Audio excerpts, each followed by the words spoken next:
Y hoy que estamos en un nuevo contexto, hoy tenemos que tomar las cosas con calma, con reflexión y con algunas situaciones que voy a ir mencionando a lo largo de esta jornada, que tienen que ver con conceptos muy específicos del quehacer docente. Y el primero de ellos es la flexibilidad. Hoy tenemos que tener una flexibilidad en el trato hacia la sociedad, en el trato hacia nuestros padres de familia, pero muy particularmente hacia nuestros niños. Este gráfico que me permití realizar y en el que siempre debe estar al centro el alumno, bueno, nos da muestra clara de cómo se encuentra él. Hoy está en confinamiento en el hogar, está resguardando su integridad física, eh, ante una contingencia de salud, pero también hay algunas situaciones que ponen en entredicho un buen desempeño académico. El hecho de estar en confinamiento implica que está rompiendo con el quehacer diario de un niño, ¿no? Que es compartir con otros niños, que es convivir con otros niños, que es tener la oportunidad de asistir a un espacio que es privilegiado para ellos como es la escuela. En ese sentido, bueno, pues los maestros estamos tratando de que continúen una cierta normalidad, pero a la distancia, ¿no? La escuela, el maestro, trata de hacer su mejor esfuerzo para influir en ese sentido, pero tenemos que vencer muchos obstáculos. El único medio del que puede echar mano en este momento el alumno es a través de medios virtuales también de comunicarse con sus compañeros, y esto cuando existe la posibilidad. Quiero hacer una serie de planteamientos iniciales a partir de algunos cuestionamientos que me permitan reflexionar y nos permitan a todos reflexionar en torno a esta situación que estamos viviendo. Y los primeros planteamientos parten de una pregunta que no podemos eludir. ¿Cuáles son los principales retos afrontados en esta modalidad de enseñanza y aprendizaje? Y bueno, pues son tantos y tan variados como circunstancias vivamos cada uno de nosotros, ¿no?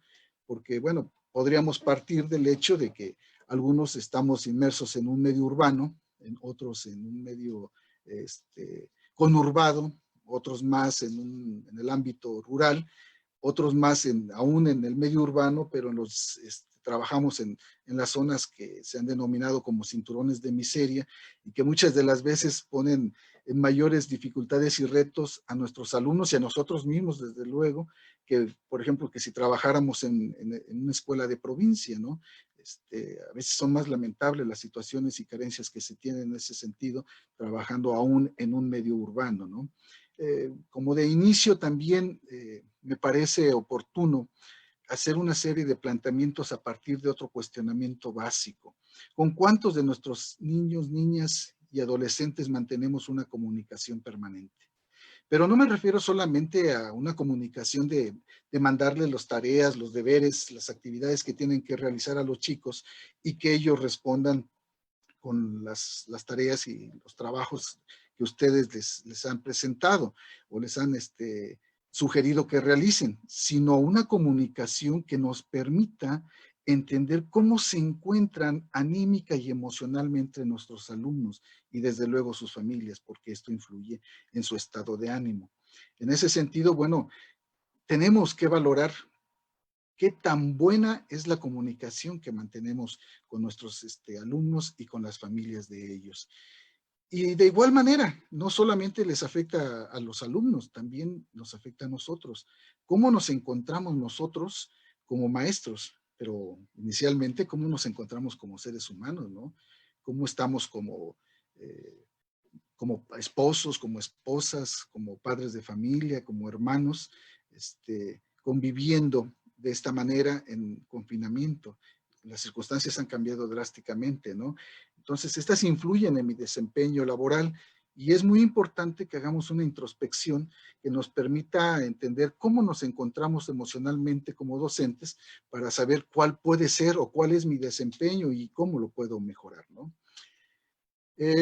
Al respecto, y quiero partir de aspectos macro, la Organización de las Naciones Unidas, por allá del 2015, cuando estructuró la Agenda Mundial para el Desarrollo Sostenible 2030, en el documento Objetivo de Desarrollo Sostenible 4, Educación de Calidad, considera que la educación en situaciones de emergencia como la que estamos viviendo, tiene un Buenas efecto tardes. protector inmediato, ya que proporciona conocimientos y aptitudes para la supervivencia y apoyo psicosocial a los afectados por las crisis. Bueno, en ese sentido, la educación la tenemos que entender como un derecho fundamental. Por lo tanto, como bien básico indispensable, la tenemos que enfocar en 3 puntos. Número 1, el desarrollo de la autonomía personal. 2, el desarrollo de la personalidad. Y 3, la culminación de un proyecto de vida, tanto personal como colectiva. Por lo tanto, y ahí la importancia de nuestro trabajo, la educación debe de protegerse en situaciones de crisis, sobre todo, ya que proporciona un sentido de normalidad, estabilidad, estructura y sobre todo algo muy importante, esperanza para el futuro. Y hoy es algo que requerimos, esperanza, tener esperanza, y esa es parte del trabajo que realizamos y de la importancia del ejercicio docente. Pero bueno, también tenemos que verlo con objetividad. ¿Qué ha pasado en la escuela? Y, y quiero echar mano y aprovecho el comentario porque voy a estar haciendo referencia de documentos normativos que le den sustento a lo que estoy diciendo. Voy a tomar como primer referente el plan y programas de estudio de la asignatura de tutoría y educación socioemocional de secundaria, que nos establece muy puntualmente algo que es una realidad. La escuela ha puesto más atención al desarrollo de las habilidades cognitivas y motrices que al desarrollo socioemocional. Y bueno, creo que no estamos cumpliendo con ese mensaje tan puntual que nos dejó Aristóteles hace más de 2000 años, ¿verdad? Tendríamos que atender muy bien la parte de desarrollo socioemocional para después poder enfocarnos en las habilidades cognitivas y motrices. Tendríamos que cambiar el sentido del aprendizaje, ¿no? En esos términos. Tenemos que fomentar que nuestros chicos aprendan a autorregularse, que sean autónomos y que tengan seguridad en sus acciones. Entonces, ¿qué nos corresponde hacer a los colectivos escolares? Bueno, pues creo que parece de más la pregunta, pero bueno, bien vale la pena reflexionar en torno a ello. Nos corresponde apoyar a las niñas, a los niños y a los adolescentes, aún en la distancia. ¿En qué aspectos? Pues ya lo mencioné, en las necesidades socioemocionales, creando ambientes cálidos, protectores, estructurados y organizados. ¿Es complejo? Sí. Si es complejo hacerlo de manera presencial, pues resulta más complejo hacerlo a la distancia, pero sí tenemos que poner mucha creatividad, mucha imaginación para que podamos incidir a favor de esta situación. Tenemos que ayudarles a nuestros niños, niñas y adolescentes a entender que la incertidumbre, las angustias y los temores son normales y se deben compartir con quienes convivimos. Hoy debemos de hacer patente nuestras vulnerabilidades. No es una situación de vergüenza, ¿no? Todos somos vulnerables y en la posibilidad de manifestar estas vulnerabilidades es que podremos ir superando las situaciones que nos aquejan. Y bueno, en resumen, tenemos que velar por el respeto de la dignidad de nuestros alumnos, por sus derechos fundamentales y un aspecto en el que quiero hacer mucho énfasis, en la convivencia sana y pacífica. Hoy, lamentablemente, las noticias y todos estos días hemos escuchado de muchos casos de chicos que son agredidos a través de los medios digitales en lo que se ha dado por llamar ciberbullying. Hoy tenemos que estar muy pendientes nosotros, estarles llamando, y esa es parte de la disciplina que más adelante habremos de comentar como principio pedagógico, que tenemos que establecer en estos ambientes virtuales. Tenemos que ser muy cuidadosos en que los chicos estén conscientes de la dimensión de sus actos al utilizar las herramientas a distancia. Y bueno, ya entrando un poco más en materia, ¿cómo realizar la planeación y evaluación para una enseñanza a distancia? Y me permití estructurar ciertos aspectos a consideración para que podamos desarrollar este tema. El primero de ellos tiene que ver con el proceso administrativo. Y hasta hace unos pocos días antes de de algún documento que habremos de comentar en unos minutos, estábamos entre vamos a calificar, cómo le hacemos para cumplir con los aspectos de la evaluación formativa, nos causó muchas incertidumbres, pero ya lo comentaremos con oportunidad. El segundo aspecto a considerar, que creo que también es inevitable que nos aboquemos a él, es la utilización, bueno, la reflexión sobre la utilización de las TICAP. ¿Qué es mejor, una enseñanza a distancia sincrónica o una enseñanza a distancia asincrónica? Y como tercer aspecto a consideración es con respecto a la pedagogía. ¿Cómo establecer una planeación y evaluación en la enseñanza a distancia? Y vuelvo a mencionar algo que ya había comentado. Todo lo trato de ir argumentando a partir de los documentos normativos con los que debemos de contar todos como docentes, directivos o personal en funciones de supervisión. Veamos el primer aspecto a considerar. Proceso administrativo. ¿Qué conlleva el proceso administrativo cuando no tenemos clarificado los aspectos trascendentes del mismo? Bueno, pues una incertidumbre, ¿no? Cuando nos pidieron, o vimos en el calendario escolar que ya nos estábamos acercando al primer periodo de evaluación, a todos se nos movió el tapete. ¿Y ahora cómo lo vamos a hacer? Y ya es del 25 al 30 de noviembre el primer periodo, ¿no? ¿Y cómo le vamos a hacer en el segundo y el tercero? Bueno, vamos a resolver lo del primer periodo. Ya la Autoridad Educativa Federal y las autoridades educativas estatales ya han salido a hacer las puntualizaciones correspondientes y ya estamos más tranquilos, pero hasta hace unos días teníamos mucha incertidumbre, ¿no? En las redes sociales, y la verdad es que nos encontrábamos tantas interrogantes que decidimos empezar a subir algunos materiales que han ido tranquilizando a nuestros compañeros. Pero también quiero aprovechar la oportunidad para hacer una reflexión en torno a las incertidumbres ante esta nueva realidad.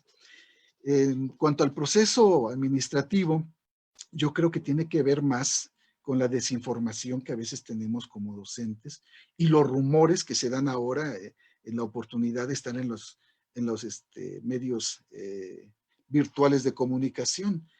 Las redes sociales conllevan ciertos riesgos, ¿no? Y entre ellos una cantidad enorme de información que, si bien podemos tener una capacidad de discriminación de esta, también implica que a veces no tengamos la certeza de que lo que nos están diciendo sea correcto o no, y entonces entramos en duda y entonces pues nos ponemos sensibles ante los acontecimientos que tenemos que afrontar y buscamos culpables, ¿no? Y es muy común escuchar, no, es que la Secretaría de Educación Pública no se preocupa por nosotros.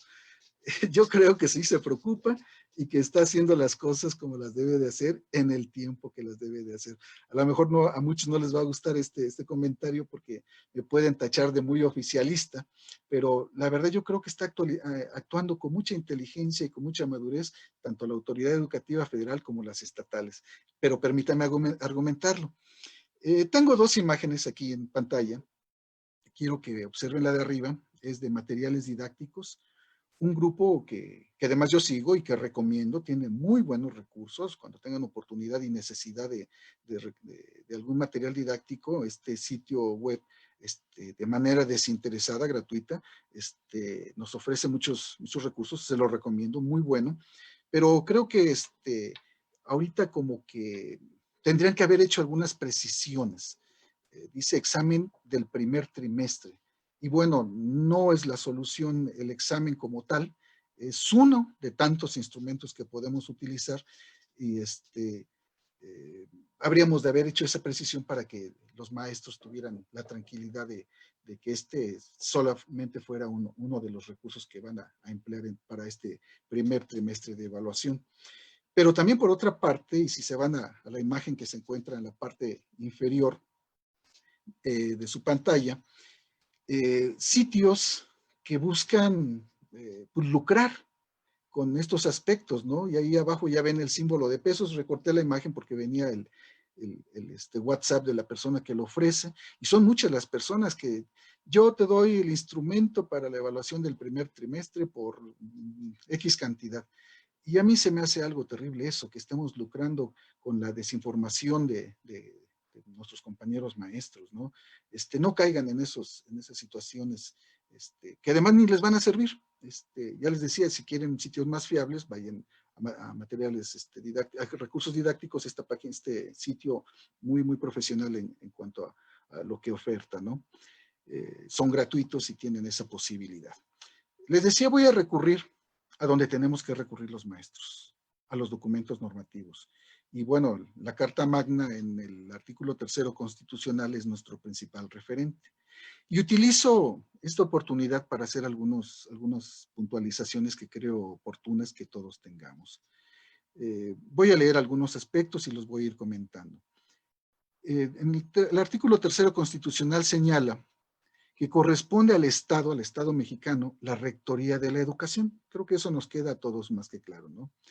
El Ejecutivo Federal es el que tiene la posibilidad, la facultad de determinar, entre otras muchas cosas, los planes y programas de estudio. Son de carácter nacional, tenemos un sistema educativo centralizado, y bueno, así funciona el sistema educativo nacional, y así está establecido en la Carta Magna.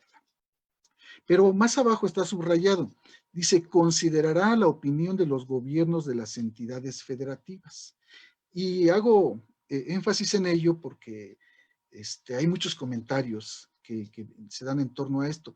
Ya muchos gobernadores están revelando y están haciendo en su estado lo que quieren y, momento, la construcción jurídica de un estado es la de un estado libre y soberano, y en esa soberanía tienen autonomía y tienen facultades para hacer algunas cuestiones en distintas materias, y en el ámbito educativo, pues desde luego también vertir, entre otras cosas, su opinión en cuanto a las acciones que se tienen que desarrollar. Además, la argumentación que generalmente se ponen en los documentos que cada entidad federativa de manera específica emiten, traen el sustento correspondiente, no es una situación de carácter arbitrario. Entonces, es facultad también de los estados. En mi estado, y aprovecho el comentario, tenemos el alto honor de contar con un secretario de Educación Pública, y lo digo sin ningún temor de equivocarme, de lujo, lo digo con todo respeto, y no tengo el gusto de haberlo tratado personalmente, sí de escucharlo en muchas conferencias, y además cada lunes nos ofrece orientaciones, nos aclara algunas situaciones a través de un programa que se llama De la A a la Z, que pueden ustedes ver en el portal de la Secretaría de Educación Pública, de la Secretaría de Educación del Estado de Puebla, perdón, a las 12 del día de lunes a viernes, pero los lunes el secretario de manera directa participa y va haciendo las explicaciones correspondientes, ¿no? Los demás días de la semana, funcionarios de la Secretaría, los directores de nuestros niveles, también participan, y de las coordinaciones regionales de desarrollo y de otros organismos al interior de esta dependencia. Y bueno, volviendo al punto tratado, en la Ley General de Educación faculta a la Autoridad Educativa Federal del establecimiento del calendario escolar. Entonces, en esa responsabilidad, pues ya nos dieron algunas pautas a seguir, ¿no? Que vamos a comentar con más calma más adelante. Otros referentes que creo obligados que conozcamos, el día de ayer y desde antier, si no mal recuerdo, subí estos referentes en Facebook, y se llenaron de comentarios y me mandan muchos mensajes y me preguntan que dónde los pueden encontrar. Les digo, pues nada más denle la liga y ahí lo descargan, ¿no?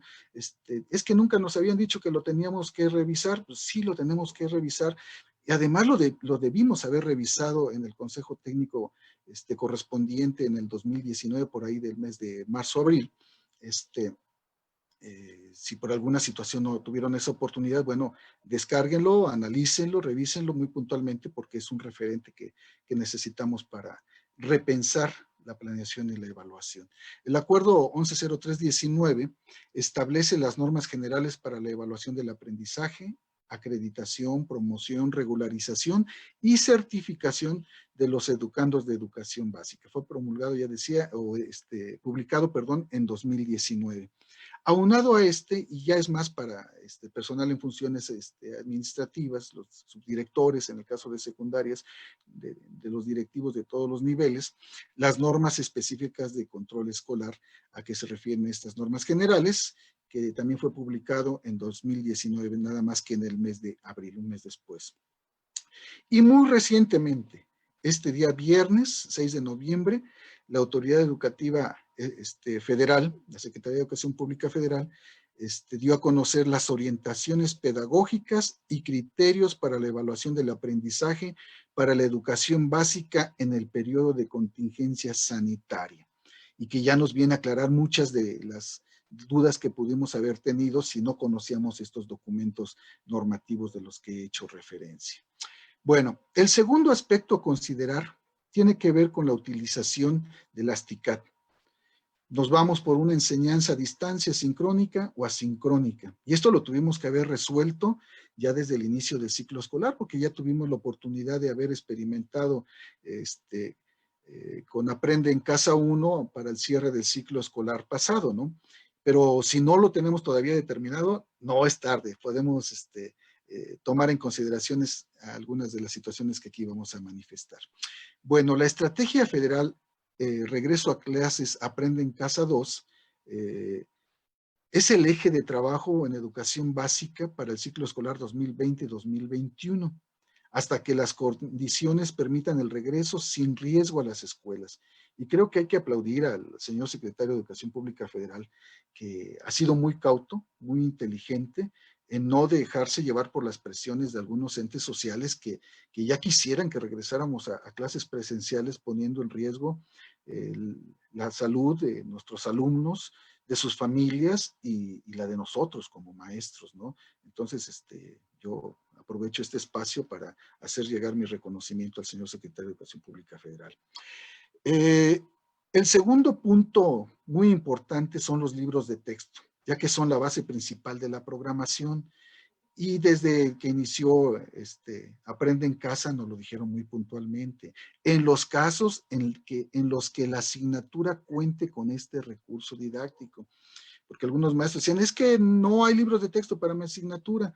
Pues no, porque no cuentan con ese recurso didáctico. Entonces, solamente para las que tienen este recurso.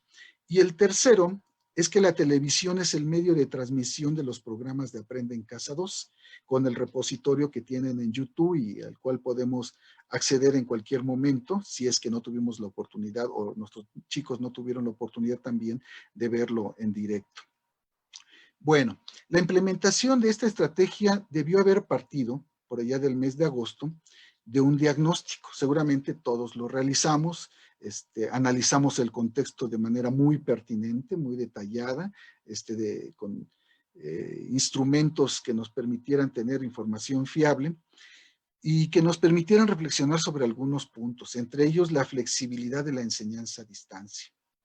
¿Cómo lograr una interacción entre profesor, estudiantes y contenidos, con apoyo de los diversos recursos tecnológicos? Perdón. Reconocer los medios tecnológicos con que cuentan los alumnos. Esto es muy importante, porque si bien yo puedo tener los recursos, y si mis chicos no lo tienen, si mis alumnos no lo tienen, pues no podría yo establecer o fortalecer, perdón, los contenidos presentados en la televisión a través de una educación a distancia sincrónica o asincrónica. Primero tenemos que ver qué recursos tecnológicos tienen para poder establecer esta. Es decir, los alumnos deben tener resuelta la apropiación, y está resaltado, apropiación y acceso a las TICAD, a las tecnologías de la información, comunicación, conocimiento y aprendizaje digitales. Y no solo nuestros alumnos, también nosotros, porque pues luego, hay que decirlo, el maestro no tiene la computadora o no tiene el servicio de internet. Yo creo que a estas alturas pues ya buscamos la manera, y ha sido un esfuerzo que hemos realizado y que esperamos que en su momento la autoridad educativa reconozca, y pues ojalá y nos provean de equipos, ¿no? Y de este servicio en el que le hemos estado invirtiendo, ¿no? Y que hemos tenido la necesidad y como profesionales lo hemos ido superando, ¿no? Y en cuanto a la apropiación, hace referencia al desarrollo de las competencias que debemos de tener en la utilización de las TICAD. Porque bien podemos tener los equipos y la conectividad, pero si no sabemos utilizar eficaz y eficientemente estos recursos, bueno, no tenemos la apropiación necesaria para un buen desempeño en esta enseñanza a distancia. Y bueno, sobre el mismo tenor, en cuanto a los aspectos tecnológicos, tenemos que tener mucha flexibilidad ante las circunstancias, compañeros y amigos maestros. Y utilicé el semáforo o los colores del semáforo de salud, del semáforo sanitario, para poder hacer una serie de reflexiones. Quisiéramos que todos nuestros alumnos estuvieran en verde. En todas las escuelas de educación pública, algunos estudiantes seguramente pueden acceder a sus actividades de clase con condiciones incluso mejores que las que puede ofrecer nuestra escuela, ¿no? Son esos chicos y qué bueno que tengan esas posibilidades, que llegan con un celular de última generación, de esos que ni siquiera nosotros tenemos, ¿no? Un iPhone de última generación y pues, ay, qué bonito se ve el iPhone, pero pues nosotros con mucho esfuerzo traemos ahí uno que medio sirve, ¿no? Porque ya es parte de la herencia del maestro, de que los mejores recursos se los damos a los hijos, ¿no? Y nosotros con uno que medio nos sirva, ahí sacamos el trabajo adelante, ¿no? Que nos sirva para comunicarnos, hacer llamadas y tomar fotos y ya estamos contentos con ello, ¿no? Pues hay chicos que tienen esas condiciones y qué bueno, ojalá si fueran todos, ¿no? Pero la realidad es otra. La realidad es que la mayor parte de nuestros alumnos están en semáforo amarillo. Hay alumnos que solo tienen una computadora compartida.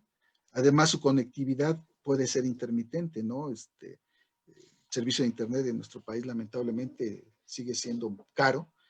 No es accesible para las masas y bueno, muchos chicos están en estas condiciones. Yo creo que la mayor parte de nuestros alumnos están en esta situación.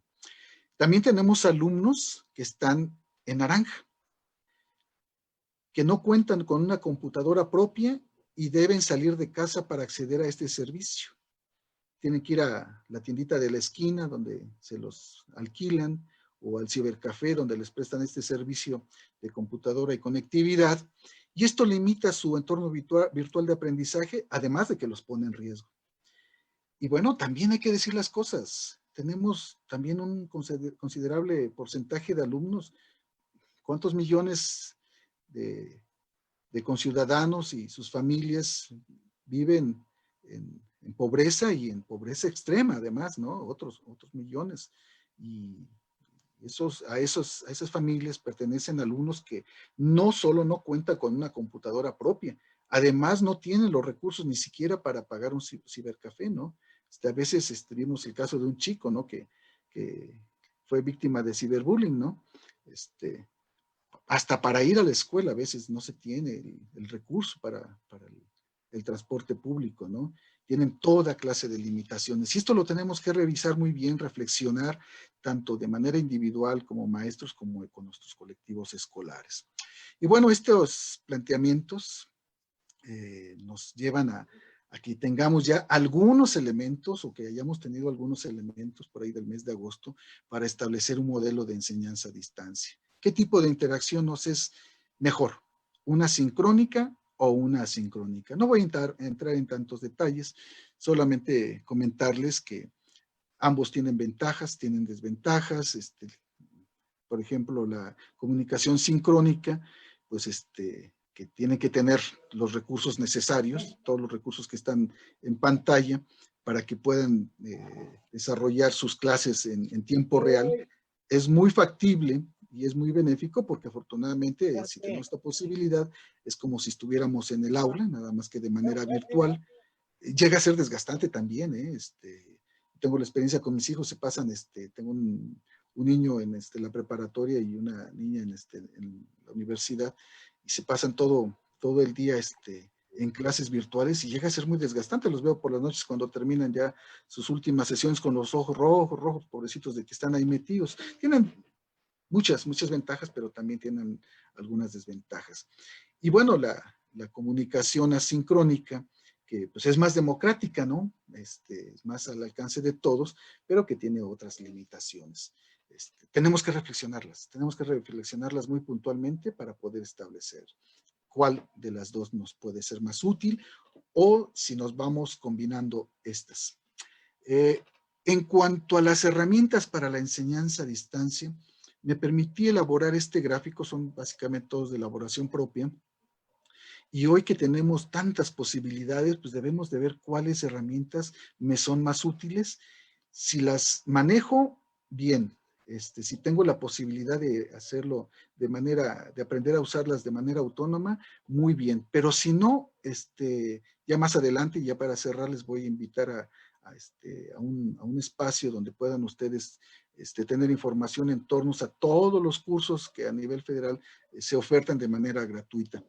En cuanto a aulas virtuales, bueno, recién hace unas semanas, la Autoridad Educativa Federal, ya ahora algunas autoridades educativas locales, están convocando para la capacitación para la plataforma Nueva Escuela Mexicana, por sus siglas NEM.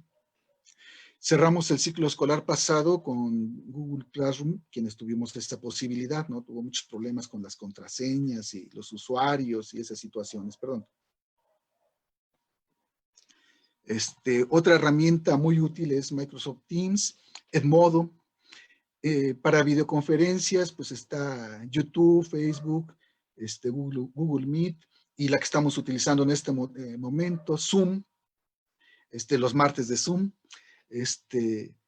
De las siguientes, en cuanto a editores de texto, de base de datos, presentaciones electrónicas, organizadores gráficos, pues ya estamos más acostumbrados los docentes, estamos más involucrados en su uso. También tenemos los pizarrones interactivos, editores de audio y video, que después nos pueden servir para echar mano de espacios como TikTok. Hace poco tuve la oportunidad de tomar un curso en la plataforma México X, y porque me llamó mucho la atención, ¿no? TikTok con un uso didáctico.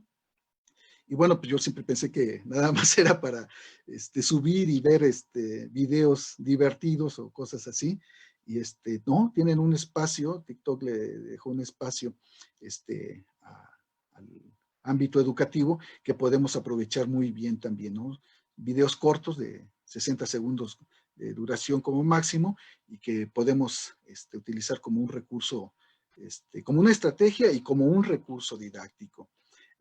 Software libre para la educación, ya muchas escuelas, muchos maestros utilizan Moodle, Chamilo, Blender, y creo que al tener la posibilidad de que sean gratuitos y no nos causa ninguna erogación, pues tenemos que aprovecharlos. Más adelante, en cuanto a algunas sugerencias que les voy a hacer para las actividades que seguramente ya vienen realizando, pues están las herramientas para estructurar cómics. Y bueno, es fantástico que tengamos la oportunidad de que nuestros chicos echen a volar toda su creatividad, toda su imaginación y puedan, con base en estas herramientas, estructurar una historieta, ¿no? Una historieta gráfica o cómic. Y herramientas de ludificación o gamificación que cada día se ponen más de moda entre los maestros, sobre todo en los maestros jóvenes. Tengo una compañera, una de mis escuelas en la zona escolar 09 de secundarias técnicas aquí en el estado de Puebla, la maestra Mayra, de formación cívica y ética, que ella echa mano mucho de esta herramienta, utiliza Kahoot y crea sus propios quiz, y los niños están encantados de resolverlos y de poder participar de esta manera. Es muy interactivo, pues es muy lúdico y les resulta muy interesante a los chicos trabajar de esta manera, ¿no? Tenemos la atención de ellos. Y bueno, por último, el tercer aspecto a considerar de estos tres que mencionaba inicialmente se refiere ya a la planeación y evaluación en la enseñanza a distancia. Toda planeación, tanto presencial como seguramente estaremos en posibilidad de explorar las posibilidades que nos plantea una enseñanza mixta o como se le ha dado por llamar, híbrida, y desde luego la enseñanza a distancia, parte de un buen diagnóstico. Si no tenemos un buen diagnóstico, la planeación y la evaluación formativa, no va a ser tan fácil de realizar. De hecho, vamos a encontrar muchos tropiezos. Por eso es que debimos haber realizado un muy buen diagnóstico de cada uno de nuestros alumnos y desde luego de nuestro grupo, ¿no? O de los grupos que atendamos en el caso de secundarias. El diagnóstico me sirve para saber quiénes son mis alumnos, cuál es su situación personal y familiar, cómo les está afectando el contexto actual de contingencia, cuáles son sus estilos y ritmos de aprendizaje. Y cuando me refiero a los estilos y ritmos de aprendizaje, que yo creo que más que estilos son formas de aprendizaje, porque estilos, pues hay ciertos referentes explicativos. Puede ser el modelo de programación neurolingüística que nos dice que podemos ser kinestésicos, que podemos ser visuales, que podemos ser auditivos, pero pues eso es una explicación realmente parcial, ¿no? Hoy tendremos que entender que existen tantos estilos como niños tengamos en un aula. Cada quien aprende de diferente forma. Y en cuanto a los ritmos de aprendizaje, bueno, tenemos que tener muy claramente que no todos aprendemos al mismo ritmo. Hay quien aprende más lento, otros de manera media y otros muy rápidamente, ¿no? ¿Qué logros y dificultades se observan en su proceso de aprendizaje? ¿Cuál es su nivel socioeconómico familiar? Esto es muy importante también. ¿A qué tipo de familia pertenecen? Y solamente por mencionar tres, si nuclear, extensa o monoparental, ¿no? Hay otras tipologías y que también podríamos utilizar. ¿Cuál es la preparación académica de la madre, padre de familia o tutor? Y esto es también de suma importancia para saber el tipo de apoyo que pueden brindar. En cuanto a los instrumentos de diagnóstico, bueno, quiero compartirles que estos no solamente se debieron haber dado por allá del mes de agosto.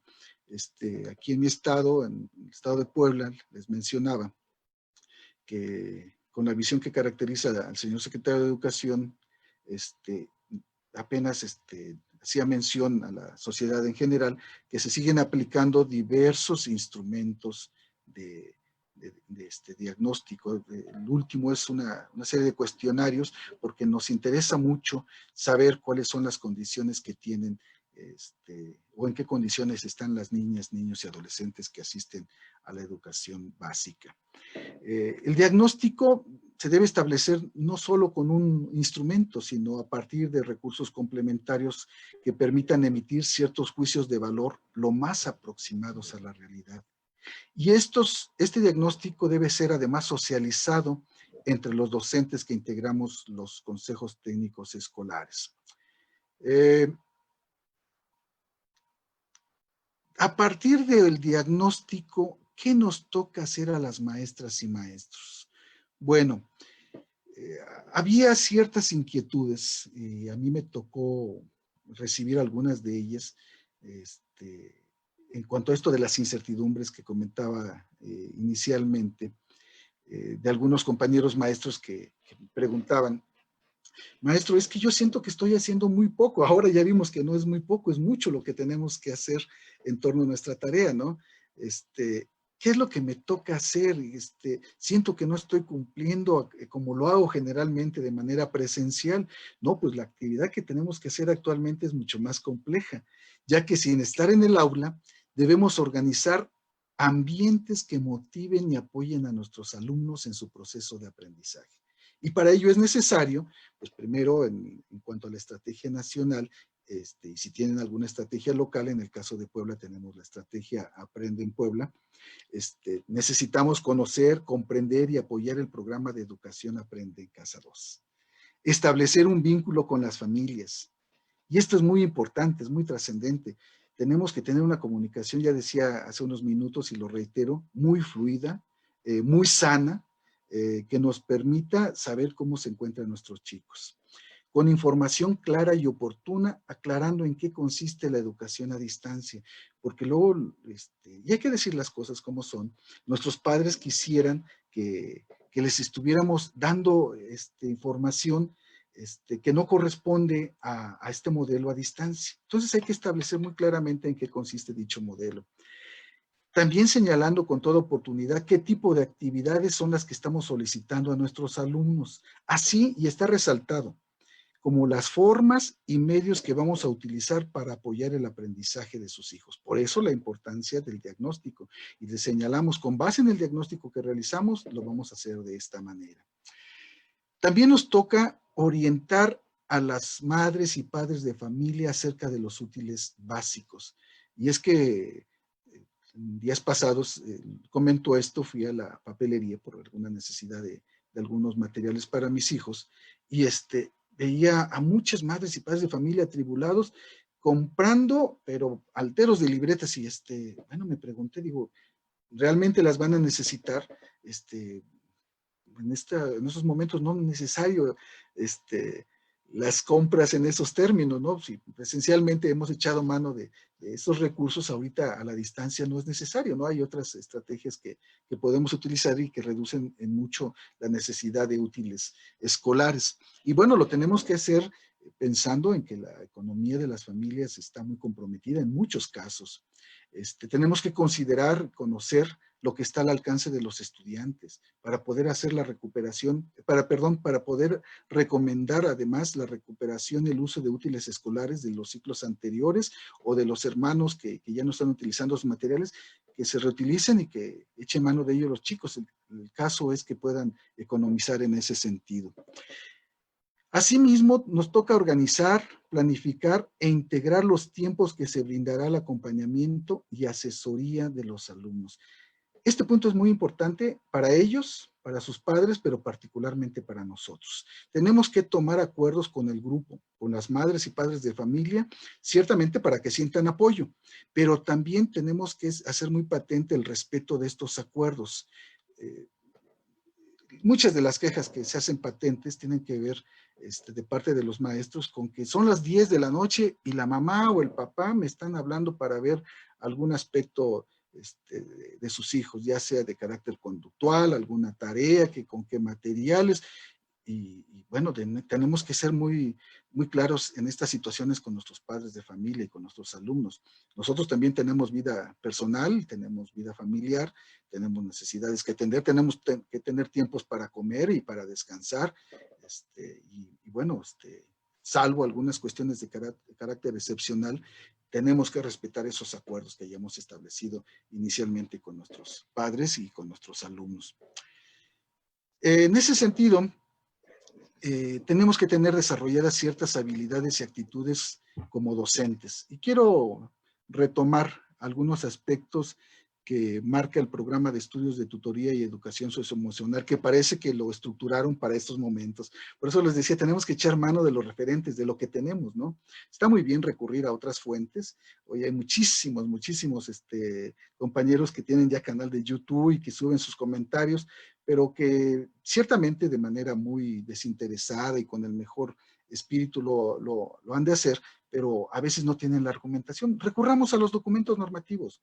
Y en este caso, bueno, este programa de estudios nos señala que dentro de las actitudes y habilidades que necesitamos, pues están el interés por los estudiantes, tener una buena interlocución con ellos, una buena comunicación, empatía, flexibilidad, disposición al diálogo, compromiso y responsabilidad, capacidad crítica, y el último, atención y observación, y menciono y hago énfasis en perdón, porque una cosa son los planteamientos ideales que se pueden dar y otra, la situación que vivimos en realidad. Tenemos que tener mucha flexibilidad ante las circunstancias. Y voy a volver a utilizar este semáforo, porque pues, lo ideal es que nuestros alumnos tengan un apoyo adecuado de parte de las madres, padres de familia o tutores. Ese es el ideal, ¿no?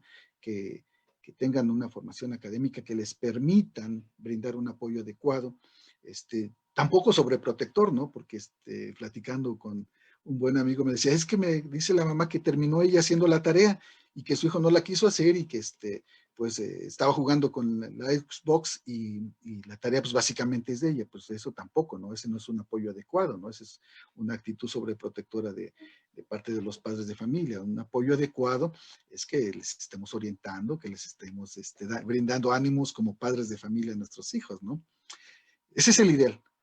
Yo creo, igual que en el semáforo anterior, nuestra realidad es que el apoyo es reducido en la mayor parte de nuestros alumnos, las madres, los padres de familia, pues tienen igual que todo ciudadano que salir a trabajar, ¿no?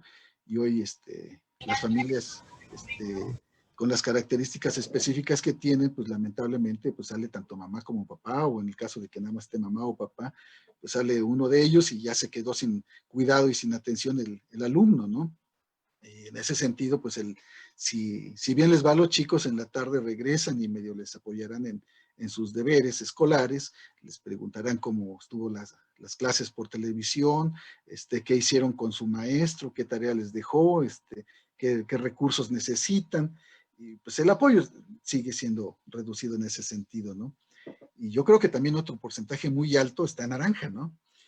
En donde falta el apoyo de parte de los padres de familia, pues por las mismas circunstancias y que pues ya a veces llega tan cansado el papá y la mamá que pues ya difícilmente cenará y se va a dormir y pues hay que se las arregle el chico como pueda, ¿no? Pero también tenemos que decir las cosas como son. También parte de la realidad social que vivimos es que, dado el confinamiento en que están los niños, y que si bien antes la escuela era un lugar seguro donde podían estar varias horas al día, hoy pues están en casa y yo espero que sean los mínimos, o que mi deseo es que no hubiera estos casos, pero lamentablemente, repito, es nuestra realidad. Hay maltrato y vejaciones de parte de la misma familia a algunos de nuestros alumnos, ¿no? Y bueno, pues esperemos que esto se vaya reduciendo día con día. Por ello, necesitamos empatía ante las circunstancias. Hay situaciones que como maestros no nos podemos permitir. Y perdón, y aquí sí quiero ser muy puntual. Tenemos que evitar a toda costa, compañeros maestros, denigrar o disminuir la confianza de nuestros estudiantes en sí mismos. Si presencialmente no es correcto esto, a la distancia mucho menos. O sea, no podemos de ninguna manera denigrar a nuestros alumnos o decirle, ay, es que no le echaste ganas. No sabemos qué circunstancias o por qué circunstancias estén viviendo los chicos en realidad. Echamos ahorita una pequeña mirada a través de estos semáforos, pero la realidad solamente ellos la conocen, ¿no? Lo que sí tenemos que hacer es, de esos errores que podamos notar en los trabajos, en los productos de nuestros alumnos, verdaderas oportunidades de aprendizaje. Tenemos que alentar en cada uno de ellos el máximo de su potencial. Si tú puedes, échale ganas. Esta situación además que estamos viviendo es temporal, es una muy buena experiencia. Ver las cosas positivas de lo que estamos viviendo, para que ellos den su mejor esfuerzo. De por sí estar en casa encerrados involucra muchos distractores, y estando en el aula, que los tenemos ahí, a veces los chicos están distrayéndose, pues estando en el hogar con mayor razón. Tenemos que tener una gran empatía ante las circunstancias. Tenemos que poner en práctica estrategias para acompañarlos en su proceso de alcanzar sus expectativas. Tenemos que propiciar, ya lo había mencionado anteriormente, ambientes de aprendizaje cuyo objetivo sea identificar y fomentar los intereses personales y las motivaciones intrínsecas de los alumnos. Perdón, probablemente a alguien no le pueda gustar el comentario que voy a hacer, pero yo creo que no es necesario. Ya es una situación que no tiene ningún reflejo positivo en los chicos. El hecho de que le digamos, si no le echas ganas a las actividades que te estoy dejando, si no le echas ganas al proyecto, si no le pones atención, vas a reprobar. Tengan por seguro que ya en casa se lo dijeron con oportunidad a sus papás o sus hermanos mayores o algún familiar, o es de carácter social que se les haya mencionado. Si no le echamos ganas a algo, pues no vamos a tener los resultados que se esperan, ¿no? Y que todavía nosotros se los reforcemos, tanto presencial como ahora virtualmente, pues no tiene ningún significado. Hoy hay que explotar, y ese es el término correcto, la parte intrínseca de la motivación de nuestras niñas, niños y adolescentes. Y bueno, vuelvo al primer gráfico, porque ahora sí vamos a empezar ya a repensar con todo esta serie de planteamientos que he venido exponiendo, qué aspectos tengo que reconsiderar en cuanto a planeación y evaluación para transitar hacia un enfoque formativo. Y bueno, tomo como referente, les decía que yo soy muy dado de buscar siempre los referentes oficiales, el Plan y Programas de Estudio 2017. Y también voy a echar mano con oportunidad del Plan de Estudios 2011. Bueno, el Programa de Estudios 2017 es un recurso fundamental para orientar nuestra planeación, organización y evaluación. Perdón. Hay uno para cada asignatura, nosotros ya lo sabemos, y tienen como propósito guiar, acompañar y orientar a los maestros para que los alumnos alcancen los aprendizajes esperados, bajo cualquier circunstancia, ¿eh? Y está establecido y ahorita lo vamos a revisar. Todos los programas de estudio tienen una organización semejante. Tienen una descripción, tienen propósitos generales, propósitos específicos por nivel educativo, cuentan con el enfoque pedagógico para la asignatura, porque no es lo mismo enseñar español que enseñar matemáticas o educación física o ciencias, etcétera. Tienen una descripción de los organizadores curriculares, las orientaciones didácticas específicas, ciertas sugerencias de evaluación que nosotros podemos nutrir, la dosificación de los aprendizajes esperados para la educación básica, los aprendizajes esperados por grado escolar, las orientaciones didácticas y sugerencias de evaluación. Yo creo que este programa de estudios 2017 es el programa más completo que hemos tenido a lo largo de la historia de la educación en este país. Mucho, muy completo, sin que sea un recetario, tiene excelentes orientaciones. Y la evolución curricular del programa 2011 a este programa 2017. Y bueno, en el programa, en el plan de estudios está establecido o están establecidos los principios pedagógicos, que son los que nos orientan en cuanto al quehacer docente que realizamos de forma cotidiana. Voy a leer solamente en qué consiste cada uno de ellos y voy a hacer énfasis en el número 8 que se refiere a la planeación y evaluación. El número 1 se refiere a poner al estudiante y su aprendizaje en el centro del proceso educativo. Eso nos queda más que claro. Tener en cuenta los saberes previos del estudiante. Y esto pues, se nos da mucho a los maestros de secundaria y de media superior, ¿no? También he tenido la oportunidad de trabajar en este nivel educativo, no así en preescolar, donde las compañeras educadoras y los compañeros educadores ponen especial énfasis en los saberes previos que tienen los chicos, ¿no? ¿Qué te enseñaron en casa tus papis? Y ellos recuperan de manera muy, muy puntual esos saberes previos, ¿no? Y nosotros en secundaria como que somos muy dados de nuestra asignatura, ¿no? En español esto, como si fueran a brevar de una fuente de sabiduría a la que nunca han tenido oportunidad de llegar. Y no, los chicos ya para cuando llegan a un nivel educativo traen conocimientos previos, así como en preescolar, en primaria, en secundaria y en los demás niveles educativos. Y hoy, muy puntualmente en este modelo de educación a distancia, tenemos que ofrecer acompañamiento al aprendizaje. Hay que leer ese apartado, está muy interesante. Conocer los intereses de los estudiantes. Los intereses en lo general, pero también en lo específico en cuanto a alguna asignatura en el caso de educación secundaria. Estimular la motivación intrínseca del alumno, ya lo comentamos. Reconocer la naturaleza social del conocimiento. Propiciar el aprendizaje situado. Eso es una estrategia que aquí en el estado de Puebla ha impulsado el señor secretario de Educación Pública y que nos está dando muy, muy buenos resultados. Entender la evaluación como un proceso relacionado con la planeación del aprendizaje. Lo vamos a comentar más ampliamente. Modelar el aprendizaje. Valorar el aprendizaje informal.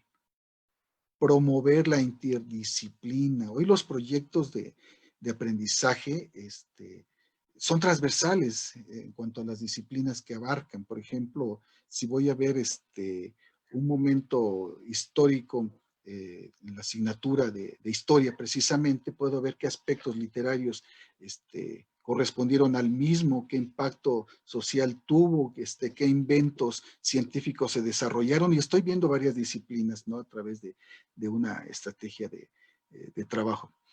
Favorecer la cultura del aprendizaje, apreciar la diversidad como fuente de riqueza para el aprendizaje, y el 14 y último, usar la disciplina como apoyo al aprendizaje.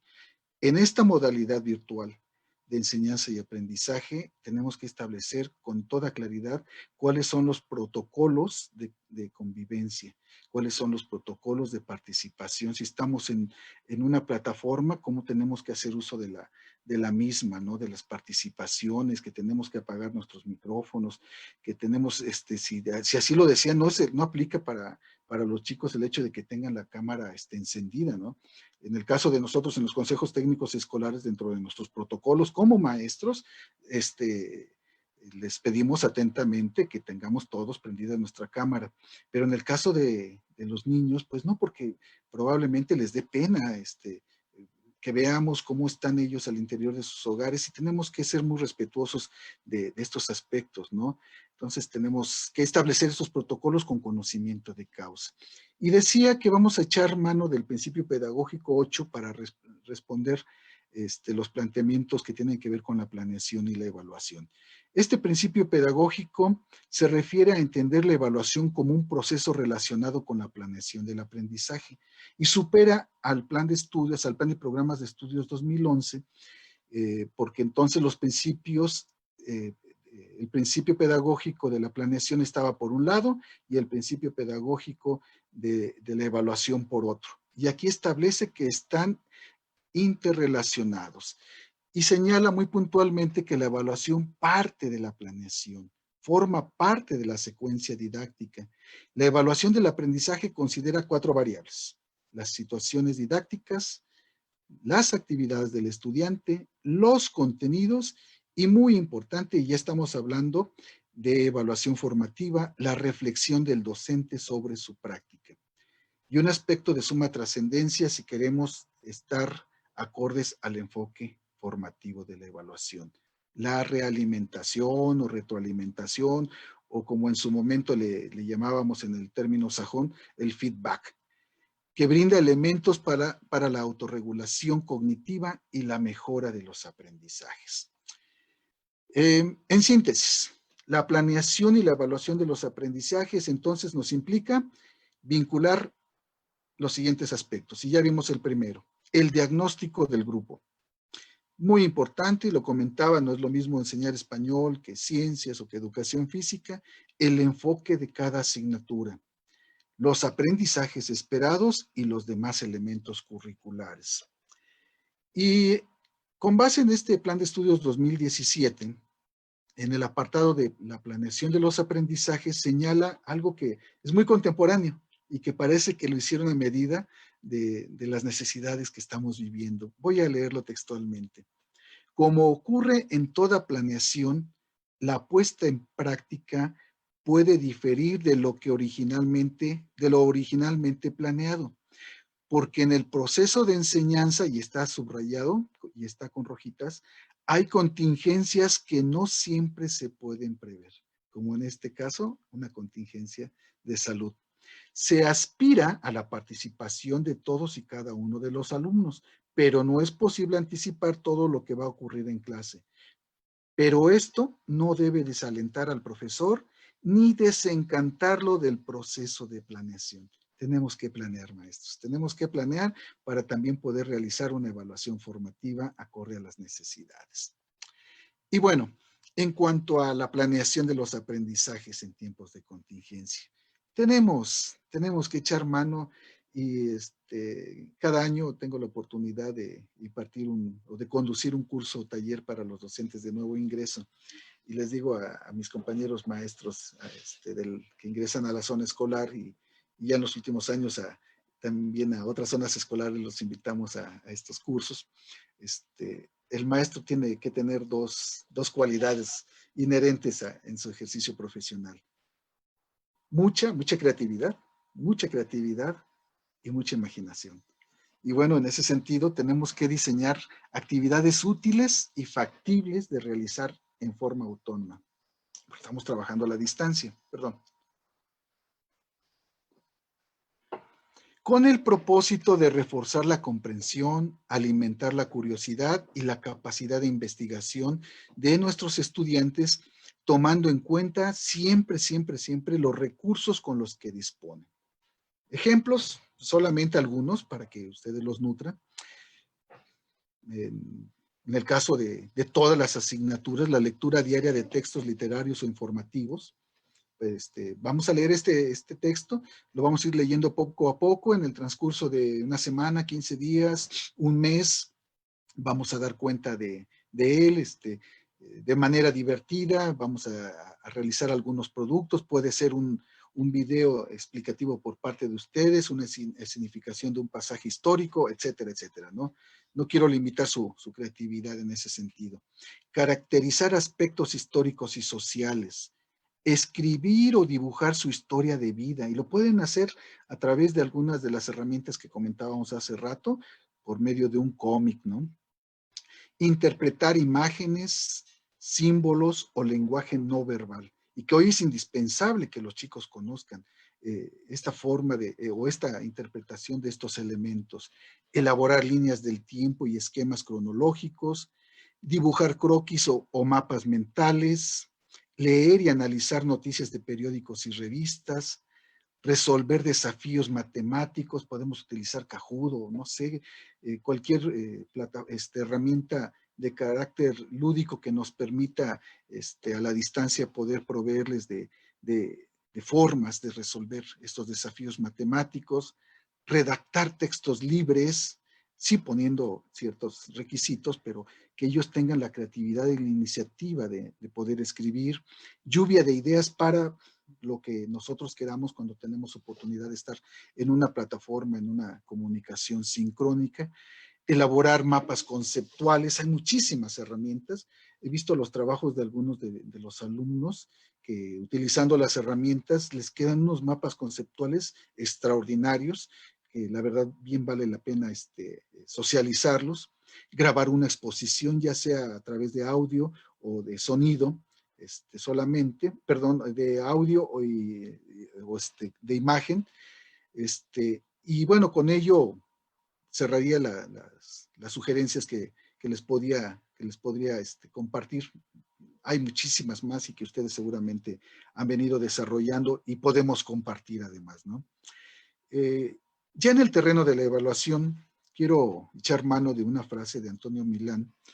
Él dice que esta es una gran oportunidad, no solo para asegurar el aprendizaje de nuestros alumnos, sino también para reflexionar en qué aspectos debemos mejorar nuestro proceso de enseñanza.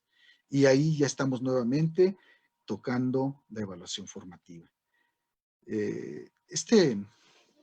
Esta caricatura tiene muchísimos años que anda ahí en la red, la vimos impresas hace más años en algún curso taller, nos la compartieron, y ya desde hace muchos años nos decían que pues, los individuos tenemos distintas capacidades, distintas facultades, distintas inteligencias, si echamos mano de algún modelo explicativo, en el caso, por ejemplo, de Gardner, de las inteligencias múltiples, y que es injusto que todos seamos evaluados de la misma manera, ¿no? Somos entes diferentes. Entonces, no podemos, por ejemplo, con un examen o con una prueba de esas estandarizadas, querer calificar a todos nuestros chicos, ¿no? Porque la calificación es la traducción última del proceso de evaluación.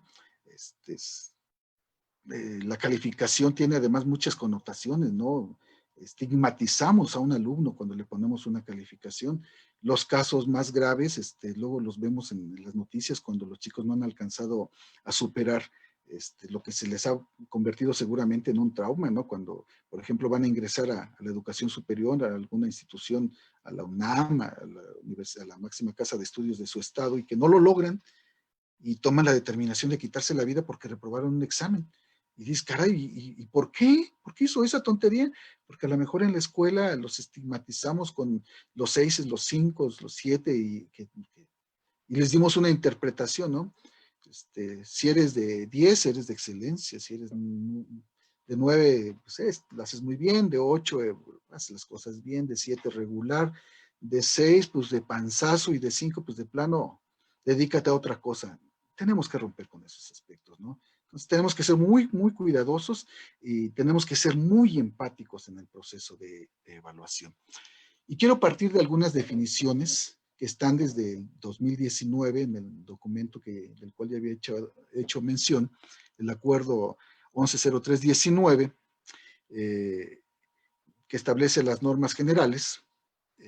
En sus considerandos señala que la evaluación tiene una finalidad esencialmente formativa. Lo establece, pero en la práctica parece que todavía a algunos nos cuesta un poco de trabajo, ¿no?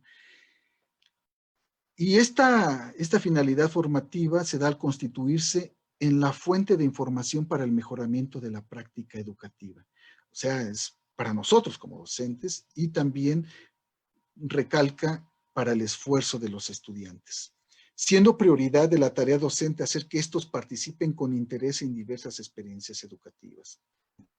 Nuestra máxima preocupación en el aspecto en que tenemos que estar enfocados es que ellos participen con interés en las tareas que le dejamos. Entonces tienen que ser muy diversas, tienen que ser muy creativas, tenemos que echar mano de nuestra imaginación, de nuestra creatividad para que las actividades pues les resulten así, ¿no? Atractivas e interesantes y motivantes. Si no cumple con esas características, pues los chicos difícilmente se involucran en las mismas, ¿no? Y además está resaltado con rojas, que no se vean desplazadas por requerimientos administrativos. Y bueno, no estoy justificando de ninguna manera el actuar de algunos directivos que se preocupan y a veces un poco de más en el sentido de exigir las tareas de los chicos, perdón, las calificaciones de los chicos por parte de los maestros y que los llevan a algunas situaciones hasta fuera de norma, ¿no? Me comentaban algunos maestros que a mí ya me pidieron calificaciones y ya tiene como 15 días que me la están solicitando y que el director quiere estar preparado. Les decía, actuemos con prudencia, con mesura. Nuestras autoridades educativas, tanto federal como estatal, están muy pendientes de ello, están en los tiempos, hagamos lo que tengamos que hacer. Por eso se llama evaluación formativa, porque tiene algunas características que nos permiten ir haciendo una recogida de información a lo largo de todo el proceso, no solamente a partir de los resultados finales, ¿no? O del producto final.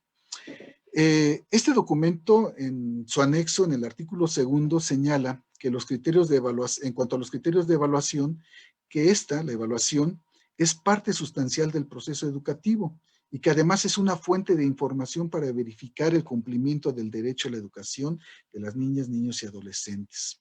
La evaluación del aprendizaje permite identificar sus avances, definir y poner en marcha acciones para el mejoramiento de su desempeño en un marco de equidad e inclusión. Además, también señala que los resultados de la evaluación deben analizarse y, ojo, está resaltado, con los estudiantes, con las madres y padres de familia o tutores, acordando acciones que cada parte debe realizar para mejorar el desempeño de los alumnos. Y esto lo quiero recalcar porque apenas aparecieron el último documento federal en cuanto a las orientaciones para la evaluación de este primer trimestre, y subí esta parte y llovieron las críticas. ¿Y por qué tienen que participar los papás? En la evaluación presencial lo tienen que hacer. Tienen que estar enterados, tienen que estar informados de cuáles son los avances de sus hijos, tienen que comprometerse con apoyarles y con mucha mayor razón en esta enseñanza a distancia, porque pues, de hecho están bajo su responsabilidad. Nosotros estamos coadyuvando en este proceso formativo, pero quienes tienen esa responsabilidad ahorita de manera directa son ellos, ¿no? Aún con lo que hemos comentado anteriormente. Entonces, además de que están facultados, ¿no? Esto no es nuevo, ¿no? Desde que se estableció que era el sistema educativo nacional en en la Ley General de Educación, ya hace algunos años, pues se dijo que los padres, madres de familia y tutores son parte esencial del sistema, ¿no? Entonces, son parte indispensable del proceso de enseñanza y aprendizaje que nosotros realizamos como coadyuvantes del mismo. Otro referente, el mismo referente, pero ahora en su artículo 5º, artículo 5, en cuanto a definiciones, señala una definición muy precisa. Ayer las compartí en el Facebook, en distintos grupos, y se llenaron de comentarios, ¿no? ¿Y por qué no nos habían dicho de ello? Bueno, pues ahí están los documentos, hay que revisarlos, ¿no? La evaluación del aprendizaje se refiere al análisis de evidencias sobre el estado de desarrollo de las capacidades, habilidades y conocimientos del estudiante. No habla de un número. Después de que hayamos analizado este estado de desarrollo de las capacidades, habilidades y conocimientos del estudiante, es cuando lo traducimos en una situación numérica. Más adelante lo vamos a retomar. Nos va a servir para tomar decisiones sobre los mejores modos de continuar un proceso educativo. Asimismo, para establecer distintas maneras de evaluarlos. Si ponemos una diversidad de actividades muy variada, tendremos también diversas maneras de evaluar a los chicos. Y después define qué es la evaluación formativa. Nos dice que es un proceso, por lo tanto es sistemático, en el cual docentes y educandos comparten metas de aprendizaje y evalúan de manera permanente sus avances. Y aquí entra la parte de la retroalimentación, a partir de una variedad de evidencias. Y bueno, ahora voy a echar mano de un documento que, si bien ya no tiene vigencia, pero desde luego con el sentido de que podamos reflexionar que esto no es nuevo. En el 2011, o más bien a partir del Plan de Estudios 2011, y desde mucho antes, y aprovecho, en la década de los 90, tuve oportunidad, les decía a mis alumnos en la normal superior, tuve oportunidad de dar clases ahí también, que revisáramos muy puntualmente este libro que se llama La Evaluación Educativa, Escuela Básica de María Antonia Casanova, esta española que todavía sigue muy vigente en el ámbito educativo y es autoridad en la materia. Ya establecía con toda puntualidad la diferencia entre la evaluación formativa y la evaluación sumativa o tradicional. Seguramente no lo alcanzan a ver, pero bueno, ya desde la década de los 90, y siguió vigente mucho tiempo este material, pertenece a la biblioteca del Normalista, pero lo podemos adquirir en las librerías todavía. Y podemos nutrir estos conceptos con un libro que a mí me parece extraordinario, el de Pedro Ravela, que se nos hizo llegar también vía Autoridad Educativa Estatal, no en número suficiente de reconocer, pero sí a muchos nos tocó cómo mejorar la evaluación en el aula. Este libro de Pedro Ravela es un excelente referente también. Pero bueno, me remonto al Plan de Estudios 2011, y ahí se establecía que en cuanto a la evaluación formativa, que los juicios sobre los aprendizajes logrados durante el proceso de evaluación buscan que estudiantes, docentes, padres de familia, autoridades escolares y educativas tomen decisiones que permitan mejorar su desempeño. Es decir, esto no es nuevo. Lo hemos tenido que haber conocido desde quienes ya tenemos años de servicio, desde hace mucho tiempo, ¿no? En lo personal tengo 35 años de servicio, y bueno, pues, lo hemos escuchado, pero a lo mejor no hemos puesto atención en su justa medida. Perdón. Una calificación sin propuestas de mejora, señala este documento, resulta insuficiente e inapropiado para mejorar su desempeño. O sea, la calificación, por poner la calificación, no nos es útil. La evaluación formativa promueve obtener evidencias y brindar retroalimentación a los alumnos a lo largo de su formación, ya que les permite participar en el mejoramiento de su desempeño. Para que cumpla sus propósitos, requiere comprender cómo potenciar los logros y cómo enfrentar las dificultades. Ojo, para que la evaluación formativa sea parte del proceso de aprendizaje, El docente debe compartir con los alumnos y los padres de familia lo que se espera que aprendan, así como los criterios de evaluación. Si los chicos no saben cuál es el aprendizaje esperado y no se hace una reflexión en torno a esta cuando iniciamos un tema o vamos a desarrollar un proyecto, pues no esperemos grandes resultados. Pero si además no les decimos cómo los vamos a evaluar, qué criterios vamos a considerar para su evaluación, pues seguramente no vamos a lograr los resultados que esperamos nosotros como maestros, ¿no? Esto brinda una comprensión apropiada, perdón, una comprensión y apropiación compartida sobre la meta de aprendizaje. Posibilita que todos valoren los resultados de las evaluaciones y las conviertan en insumos para el aprendizaje. En consecuencia, es necesario que los esfuerzos se centren en cómo apoyar y mejorar el desempeño de los alumnos y la práctica docente. Hoy por la mañana leía un artículo por demás fuera de toda razón. Muchos alumnos se van a quedar sin una verdadera calificación.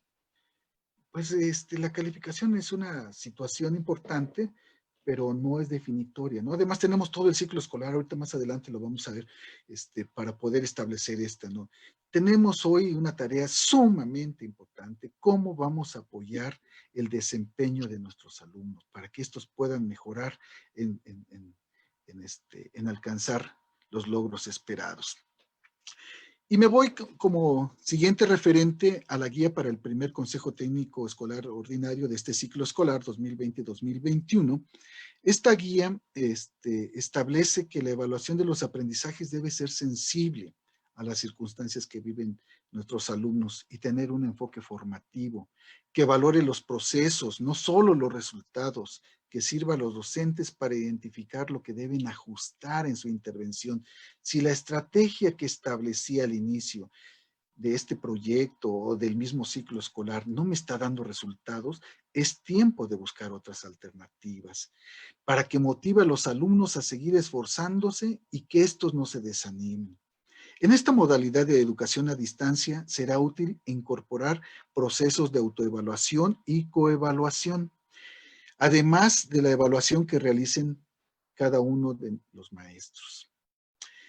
La retroalimentación de las producciones de los alumnos, entre otros que les ayuden a identificar los razonamientos que aplican los alumnos para resolver las diversas situaciones a los cuales los estamos implicando a través de las actividades a desarrollar. Bueno, ya tiene algunas semanas, de hecho 2 o 3 meses, que me permití desarrollar un modelo de enseñanza a distancia. Es perfectible, lo señalo, pero este modelo explicativo tiene la intención de permitir, a través de una representación gráfica, el poder observar de manera visual sintética la estrategia Regreso a Clases Aprende en Casa 2, o la estrategia que en cada una de sus entidades federativas estén desarrollando. Aquí en Puebla tenemos Aprende en Puebla. Este modelo debe ser entendido como una reconstrucción de la información disponible que pretende explicar de manera puntual la realidad observable producto de la información que han brindado nuestras autoridades educativas, tanto federal como locales. Y puntualizo algo que creo que debe de ser un punto de tranquilidad para nosotros. En caso de existir nuevas indicaciones, se deberán hacer los ajustes pertinentes. No es una receta, no es receta, es un modelo explicativo y lo quiero aclarar desde este momento. Ya decía inicialmente que todo parte y de un muy buen diagnóstico. Si no tenemos este diagnóstico, pues es tiempo de complementarlo, tanto de manera individual o particularmente de manera individual en este modelo de educación a distancia y de forma grupal. De los aprendizajes esperados que estamos abordando, del enfoque de cada una de las asignaturas que estamos tratando, de las clases por televisión que se están transmitiendo y de los libros de texto con que cuenten nuestros chicos. Este modelo de enseñanza a distancia parte de estos elementos para desarrollar una planeación y evaluación formativa.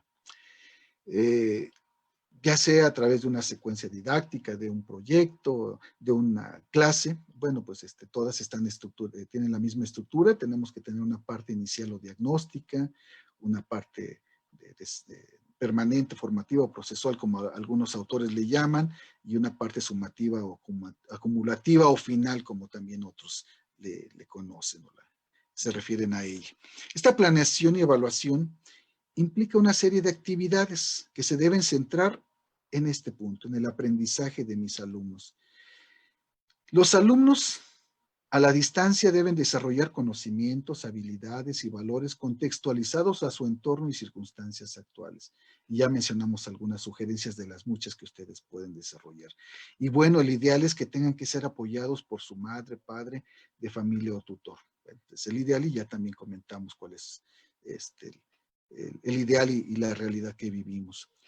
Por su parte, los alumnos deben realizar actividades reflexionando sobre su proceso de aprendizaje y recibiendo acompañamiento pedagógico y emocional por parte tanto de sus padres como de nosotros. ¿Qué nos corresponde a nosotros como docentes? Bueno, diseñar actividades y brindar un acompañamiento pedagógico, evaluar y retroalimentar. Y de manera personal, cada uno de nosotros tenemos que reflexionar sobre nuestra intervención pedagógica, para tener así la posibilidad de establecer una interacción sincrónica o asincrónica. El docente debe cambiar su rol totalmente. Tenemos que ser mediadores, motivadores y acompañantes en el desarrollo de conocimientos, habilidades y valores del alumno, para que podamos, con base en la enseñanza a distancia, ya sea en su modalidad virtual sincrónica o asincrónica, lograr una buena planeación y evaluación. Bueno, este modelo explicativo culmina con el proceso de evaluación formativa. ¿En qué consiste este proceso de evaluación formativa? Pues en establecer qué vamos a evaluar. Este gráfico lo he venido desarrollando a lo largo de los años y adecuando las circunstancias de cada momento. ¿Qué evaluar? Estamos bajo un enfoque competencial en este modelo, en este plan 17, que a diferencia del 11 era un modelo por competencias. Tenemos que evaluar conocimientos, habilidades, actitudes y valores que se vean reflejados en ciertos productos y evidencias. ¿Cómo evaluar? En correspondencia con la planeación, ya lo resaltábamos en el principio pedagógico 8. Tenemos cómo evaluar los aprendizajes esperados, pues mediante el enfoque de la asignatura, los aprendizajes claves a través de procesos de coevaluación, autoevaluación que realicen los alumnos y de heteroevaluación que realice el profesor. ¿Con qué y qué evaluar? Pues con evidencias de diversa índole, con diversas estrategias, dependiendo de cada uno de los momentos o fases que vamos a evaluar.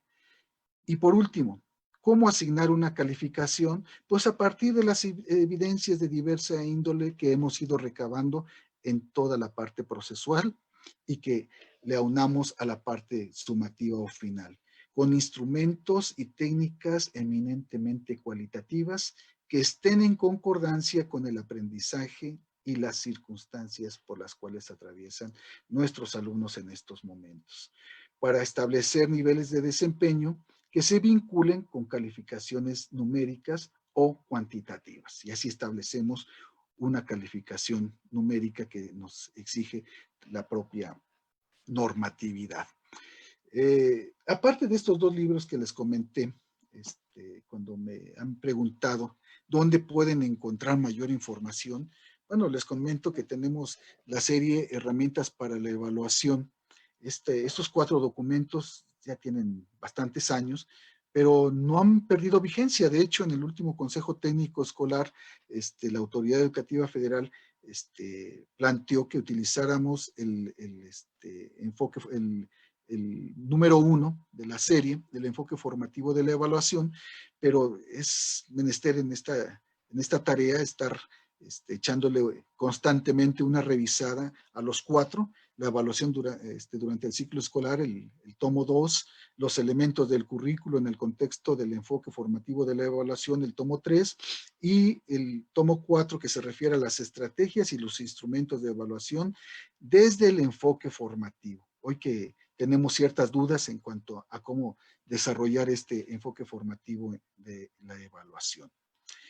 Y bueno, ya cerrando esta actividad, me voy a referir a las orientaciones pedagógicas y criterios para la evaluación del aprendizaje que recién fueron publicados por la Federación el pasado día 6 de noviembre de este año para la educación básica. Bueno, estas orientaciones pedagógicas, bueno, primero vamos a ver las orientaciones y ya más adelante veremos los criterios específicos. Las orientaciones pedagógicas son las siguientes, perdón. Dar prioridad a la función formativa de la evaluación. Indagar en diversas fuentes para obtener información sobre el aprendizaje y estrategias complementarias. Valorar los avances a partir de los puntos de partida de cada educando. Considerar las condiciones específicas en las que se desenvuelve cada alumno en el periodo de contingencia sanitaria. Asignar calificaciones, ojo en esta, solamente en los casos donde el maestro cuente con información suficiente. Solamente en esos casos. Ser utilizada para mejorar el aprendizaje. Y en cuanto a los criterios de evaluación, bueno, pues están muy claramente establecidos y tenemos que puntualmente sujetarnos a ellos. El número 1 se refiere a que la evaluación estará a cargo del docente del grupo. Y bueno, pues esto está establecido en los documentos normativos, en la Ley General de Educación, en el tercero constitucional, y pues esa es tarea de nosotros, ¿no? Entonces, es una tarea y facultad de nosotros como docentes. En el caso de los alumnos con los que se mantiene comunicación y participación sostenida, es decir, con los que tenemos una muy buena comunicación, se deberán evaluar conforme al artículo 10 del acuerdo número 110319. Es decir, como lo hemos venido haciendo. O sea, con los referentes que tenemos en los periodos señalados, en la escala de evaluación correspondiente, etcétera, etcétera. Como lo hemos venido realizando antes de la contingencia. En el caso de los alumnos con los que se mantiene una comunicación y participación intermitente, es decir, que los vemos no de manera permanente, registrar en la boleta de evaluación la leyenda, información insuficiente. No tenemos los elementos necesarios y bueno, tenemos que poner esta leyenda en la boleta. Ya está aquí más abajo los ejemplos correspondientes. Y en el caso de los alumnos con comunicación prácticamente inexistente, registrar en la boleta de evaluación la leyenda sin información. Sí, con aquellos chicos que no hemos tenido la posibilidad de tener comunicación, pues se los ponemos. Tenemos que ser muy objetivos y muy claros en este sentido. No tenemos por qué estar ocultando información. Al contrario, esta es un insumo para nuestras autoridades educativas para que puedan tomar las medidas necesarias y nos puedan indicar por dónde transitar. Los otros criterios para la evaluación de los aprendizajes son más genéricos y tienen que ver con aspectos que son más de carácter administrativo y de dar a conocer la información. El 5 yo creo que es el más importante. Las calificaciones o valoraciones definitivas se van a dar hasta final del ciclo escolar 2020-2021. Todas las que estemos registrando en estos 3 momentos tienen un carácter preliminar. O sea que tenemos tiempo. Esperemos que la vacuna que estamos esperando contra este virus que nos está quejando esté lo más pronto posible y volvamos a nuestras actividades cotidianas y podamos solventar las situaciones que tenemos hoy. Es importante que los niños estén, y lo reitero nuevamente, muy bien en la situación de carácter socioemocional, en la cuestión de carácter afectivo, en su vida familiar, y eso es lo que tenemos que tener muy, muy puntual para que puedan desarrollar sus demás actividades académicas. Hay una inquietud muy generalizada en cuanto al punto 7 de estos criterios.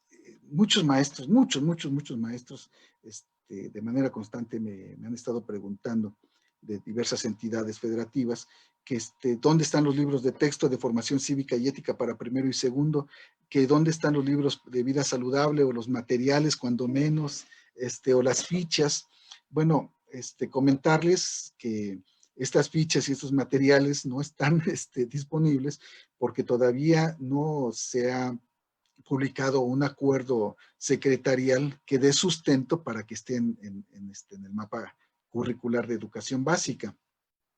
Cuando se haga De esta manera, cuando haya un acuerdo secretarial, bueno, entonces ya seguramente estarán hasta los programas de estudio y los libros correspondientes. Mientras tanto, señala que pues tenemos que fortalecerlos, ¿no? Pero solamente hasta ahí, ¿no? Y no se preocupen si les tocó como asignatura, porque algunos directivos ya lo pusieron como asignatura. Tú vas a dar vida saludable, y los maestros pues entran en inquietud, ¿no? Pero tiene que ver más con eso que mencionábamos al inicio, con cierta desinformación. No son asignaturas como tal todavía, son conocimientos que tienen que ser fortalecidos en por parte de nosotros como maestros, ¿no? Las boletas de evaluación podrán ser puestas a disposición de los padres de familia, y ya nos señala las formas de hacerlo, a la distancia y respetando las situaciones de sanidad que se tienen establecidas. Y bueno, también ayer, después de haber escuchado pues, el día de ayer lunes, a mediodía, a mi secretario de Educación en el estado de Puebla, compartí las fechas a considerar para el primer periodo de evaluación, y le puse claramente en la leyenda para el estado de Puebla. En el estado de Puebla, y de manera muy precisa, nuestro secretario de Educación señaló las siguientes fechas, ¿no? Se los comento, en cada entidad seguramente tendrán algún documento similar. Para la descarga administrativa está en el calendario escolar nacional el 13 de noviembre, que no es día de asueto, también nos hacía mención el señor secretario, no es puente largo ni ninguna cosa que se le parezca. Lo que tenemos que hacer es analizar el primer momento de evaluación y establecer las estrategias de comunicación con los estudiantes, madres de familia, padres de familia y tutores, para que podamos ponernos de acuerdo en este sentido, ¿no? 13 de noviembre, día viernes, este próximo viernes. Para eso lo tenemos que ocupar. Está en el calendario escolar, ya se había dado a conocer por parte de la Autoridad Educativa Federal. Es un día de descarga administrativa que tenemos que agradecer, porque generalmente, al menos en secundarias, pues seguíamos con nuestras actividades normales, y al mismo tiempo estábamos entregando calificaciones a los padres de familia, y era una situación muy compleja. Hoy tenemos un día destinado, y son de las cosas que creo que nos han permitido ir mejorando en cuanto al servicio educativo que ofrecemos como institución. Del 17 al 24 de noviembre viene la fase de recuperación. Esto es para el estado de Puebla solamente. Seguramente, les digo, tomarán alguna medida en sus estados. Se establecerá comunicación con el estudiante que requiere apoyo, con el padre, madre de familia o tutor, para acordar la estrategia de regularización y el envío de actividades y trabajos. Aquí la estrategia de la enseñanza y el aprendizaje situado nos ha llevado a tener unos cuadernillos de actividades que desarrollan nuestros compañeros maestros frente a grupo, y que se los hacen llegar a los chicos para que tengan una guía muy puntual de las actividades que tienen que realizar. Del 25 al 30 de noviembre, la validación de notas asignadas. Se va a validar la nota asignada al estudiante. Se va a validar, fíjense bien, la nota asignada al estudiante con padres, madres de familia o tutores, para capturar los reportes de evaluación. Y esto tiene un sustento legal, ya lo vimos en un acuerdo secretarial que revisamos con antelación. Y también en este periodo se va a hacer la captura correspondiente en el CISEP con las observaciones o recomendaciones que cada docente establezca. Y bueno, quiero agradecer la oportunidad de estar en este espacio educativo, y quiero echar mano de dos frases para despedirme. Una de Francisco Tonucci, de hecho son tres frases, que ha señalado con mucha puntualidad que la misión de la escuela ya no es enseñar cosas, maestros. Eso lo hace mejor la televisión o internet, y hoy damos cuenta de ello en este periodo de contingencia. Hoy la escuela debe ser un lugar donde los chicos aprendan a manejar y a usar bien las nuevas tecnologías. Y para eso también nosotros debemos estar capacitados. Donde se transmita un método de trabajo, investigación científica, se fomente el conocimiento crítico y se aprenda a cooperar y trabajar en equipo. Un nuevo enfoque para la educación. Por su parte, una frase que a mí me gusta mucho y que me gusta compartir, de Alvin Toffler, tiene que ver con algo que tenemos que entender hoy los maestros. Los analfabetos del siglo XXI no serán aquellos que no sepan leer y escribir o escribir, sino aquellos que no puedan aprender, desaprender y reaprender. Hoy estamos frente a nuevos escenarios que nos implican aprender a desaprender y a reaprender. Pues hay que ponernos las pilas y hay que tomar en consideración este pensamiento. Por su parte, Eric Hofer señala que en tiempos de cambio, como los que estamos viviendo, quienes estén abiertos al aprendizaje se van a adueñar del futuro, mientras que aquellos que quieren saberlo todo estarán bien equipados para un mundo que ya no va a existir. Maestras, amigos, compañeros, colegas, todos, muchas gracias por la oportunidad de escucharme y de compartir estas experiencias. Muchas gracias, muchas gracias. Estoy muy agradecido y muy contento de poder estar aquí. Pues si me permite la maestra Yalitzi, solamente para cerrar. Aquí están mis direcciones electrónicas y aprovecho el espacio para invitarlos a todos a un grupo en Facebook, por cierto, en el cual también estamos compartiendo esta y las transmisiones anteriores de martes de Zoom, que ya lo vamos a hacer de manera regular, ya como un compromiso. El grupo se llama Asesoría y Acompañamiento Educación Básica y bueno, ya tenemos alrededor de 35,000 compañeros que lo integramos y esperamos contar con la presencia de más. Muchas gracias y nuevamente reitero mi agradecimiento tanto a la maestra Yalitzi como a la maestra Angie, a la maestra Angelina Romero García. Muchas gracias.